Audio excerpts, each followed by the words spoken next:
Hello and welcome to my Honda Fix. Don't forget to hit like and subscribe to help me reach my subscriber goal.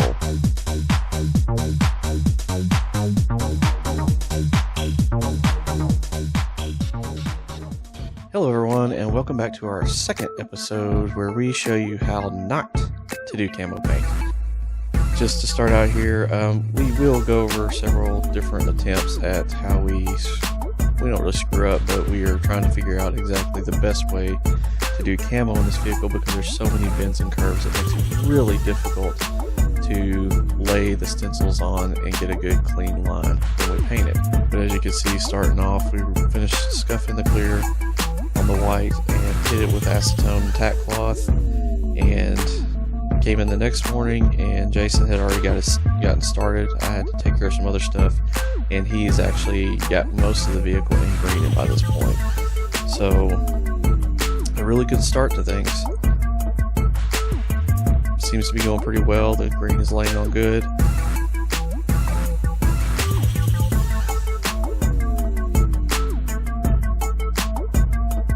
We also finished taping off areas to prevent overspray.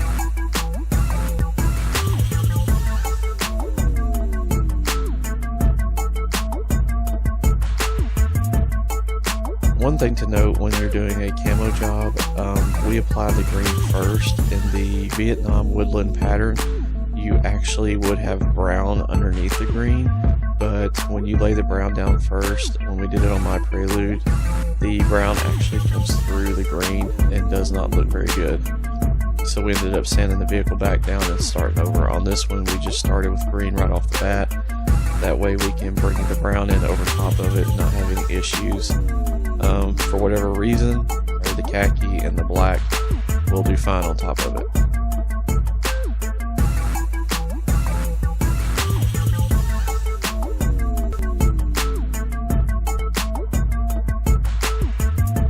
We're pretty much finishing up the green paint at this point, touching up any areas that we are finding spots that might have been light spray or no spray.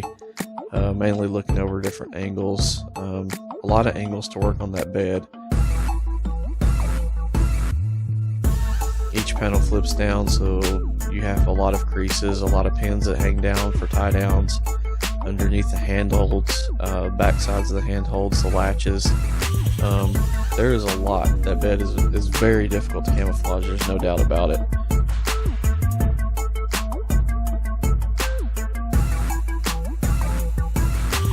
If you have any questions, just mention them in the comments below. I'll be more than glad to help you with anything that we did that you might not see in the video. There are sections of the video that got cut out due to me showing up later. Sometimes Jason would work on the vehicle when I'm not around, vice versa. Sometimes I just forget to set the camera up when we get started and we miss stuff.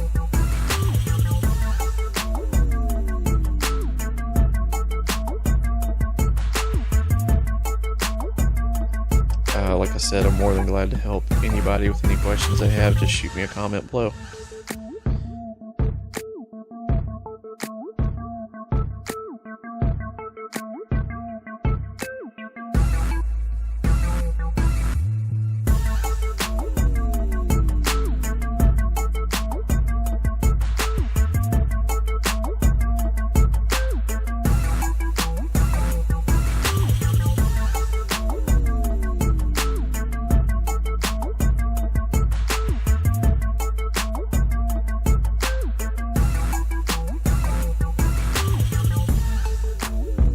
Now this is one of our first attempts. This is kind of showing you how we were doing it starting out, basically taping on the stencils. I spent about 6 hours cutting stencils. I think there's probably somewhere between 30 to 50 variations of stencils. The brown ones we start out really large with more of a wave in them, and then the khakis actually are, the khaki / brown. Is smaller and has a little sharper curves, and then the blacks tend to be kind of thin, sharp curved black, a lot smaller than the khaki or the brown. But taping it on wasn't going well, so we actually switched to a different style where we thought Jason had an idea of cutting out sections in the loops and putting the blue tape on there to help it adhere on the fingers that kind of stick in there. It did work, but ideally doing this on 30 stencils, it was going to take forever. It really wasn't going well. We're trying to find our groove. Had a little difficulty at first.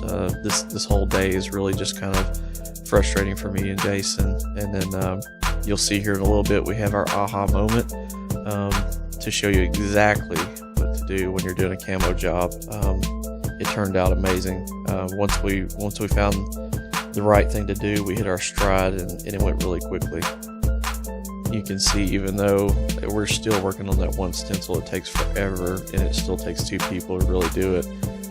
Once we find out our secret ingredient, which you will find out in this video, it goes much quicker, and we're actually able to separate and double the stencils on both sides and work on our own.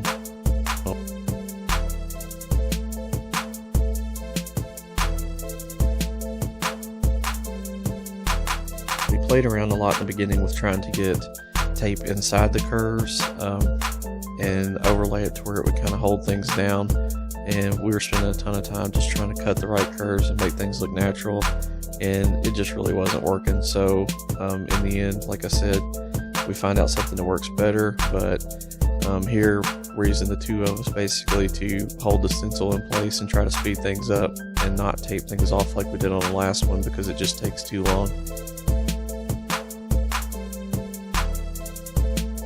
This technique does work, but it is very difficult. You know, we've got 3 hands on, and the angles are difficult. A lot of overspray on your arms. That's why I removed my sweatshirt earlier, but it was working.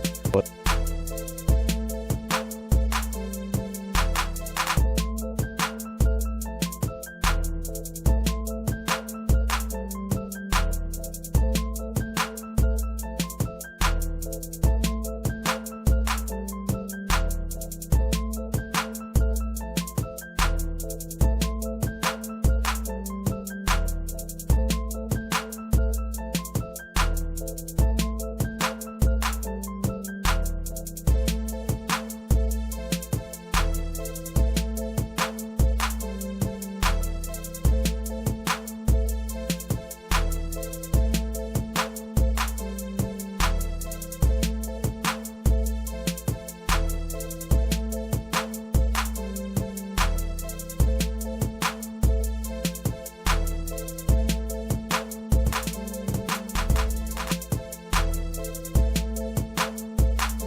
soon you can see Jason will actually come in here and tries to use a pinstriping technique here in a minute, where he will actually apply pinstriping as he's going along, but the end result is it takes him forever to basically tape off the pinstriping to make the cut, or to make the templates worth it, just doing it by hand.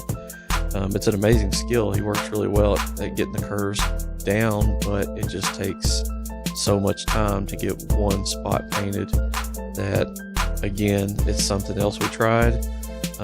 In theory it's good, it does work, but it takes too long, and you know, with the pinstriping materials and all the extra tape, it just really wasn't a cost-effective way to go. You can see now he's got that trimmed out, but he has to turn around and go back and fill in all the curves with the tape, which the pinstriping goes really quick, but then when you have to come back and fill in the tape, it just takes a while. He and I both put a lot of effort into trying to figure out exactly a good, quick way of doing this, and a lot of trial and error. On the Prelude, the body panels were actually shaved and everything was smooth, so it laid on really well, and you didn't really have many spots that you had to hold down. This vehicle is much smaller, so the khaki and blacks had to be a little tighter curves. The Prelude had a little bit larger curves and less fingers that you had to actually hold in place on the stencils. So on the car, much smoother, much easier. On this, with all the bends and creases, it makes it much more difficult. Plus, I had to shrink the templates down a little bit to make the Woodland pattern look a little better. during this time while he's working on the side, I'm actually up on top, and I've already laid down all the browns and probably switched to khaki at this point, and then laying on the black. And Jason was having a little difficulty seeing the end result, like he couldn't picture it. So I decided to hop up top and drop stencils down.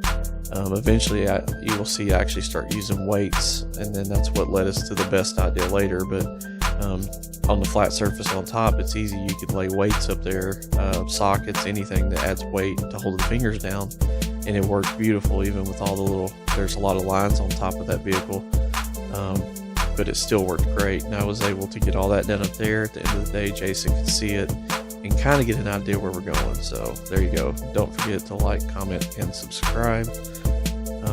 There you see it again on the video. It means a lot to us. But basically, I'm able to lay down a pattern on top, and he can get a good look at it. And you know, I think there's no doubt he was frustrated. It was difficult for us to get things going right on this, and spending a lot of time with very little result. It is a little frustrating, but hang tight and we'll show you how to do it the right way. And all we are using is poster board from Walmart, and, you know, plain and simple. And for every pattern I cut, when I'm cutting it, I make sure that there's a template that comes off the inside of the cut. So the template he's putting down right now is actually the inside template from another cut. It looks like probably a brown cut. So he's able to use that to create new curves. And basically for each template you create, you have two templates that have various curves, and by rotating it or flipping it, you can actually change the designs even more. So 30 templates gives you almost an, you know, endless amount of curves that you can do, and you can even double the templates over top of each other to create new ones. It's a little tricky, but it is easy to do.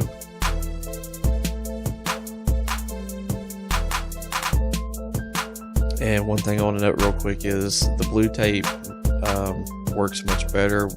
You'll see him use white, and at some points when he peels the white tape off, it actually lifts the green paint. We had issues with that. I don't understand why.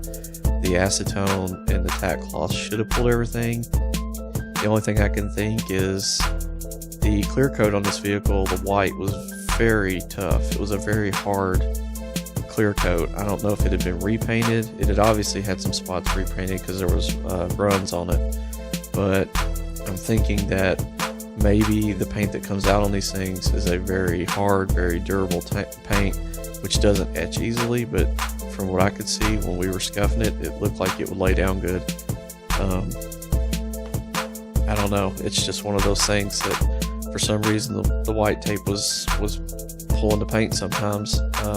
Usually where we had recently worked, like if we put it over the brown and we're shooting khaki, it would lift. The blue works really well, which is painter's tape, and that's what it's made for.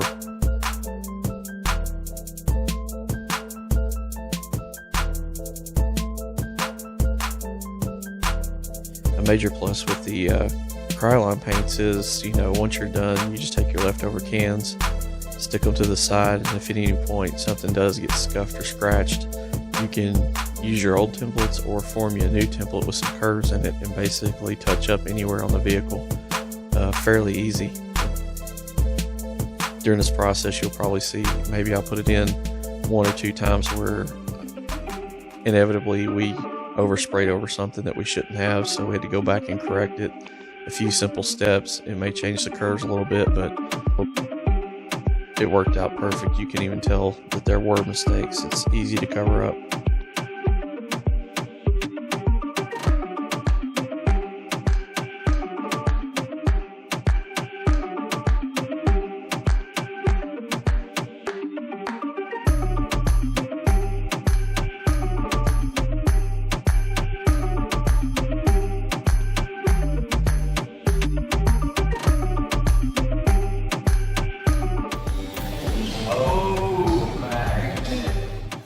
And there you have it, magnets. We were in the middle of conversation talking about the weights and laying them on top, and then we had the bright idea, immediately stop production. And I contacted my wife, bring us magnets, get all the magnets you can find. We had a bunch of these little speaker magnets stashed away. They're super tiny, well, they're neodymium magnets. You can't even see them in this video really, but they're super small, and actually became an issue getting them off, but they work very well, and this is how you do it. We were extremely excited. Once we started applying the magnets, you can stick them anywhere, and they really apply to angles on the, you know, if there's an angle, you know, they fit in very well. They create creases in the cardboard, which set perfectly against the metal. So once we got the magnets in place, you can see he finished one stencil, switched to the next stencil in a matter of minutes.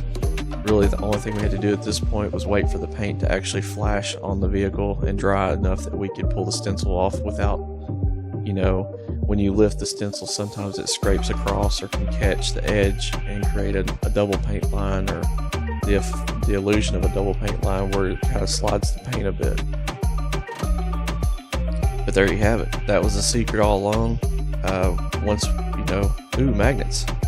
It hit us all at once. This thing's a solid metal body, and you know, there's even tricks you could do where you put metal behind the bumper or whatever, that if you had to do this on plastics as well, you could make it work through fiberglass and such. But yeah, once we got the magnets, you can see there, fist bump. Yeah, we rock. From here, it goes really quickly, and you'll see in the next video. I'm going to end this video here. You've learned the secret. Magnets on camouflage makes it super quick. But thanks for watching. Remember, like, subscribe, comment below. We want to hear from you. Get your feedback and things you think we should do differently. Thanks for watching.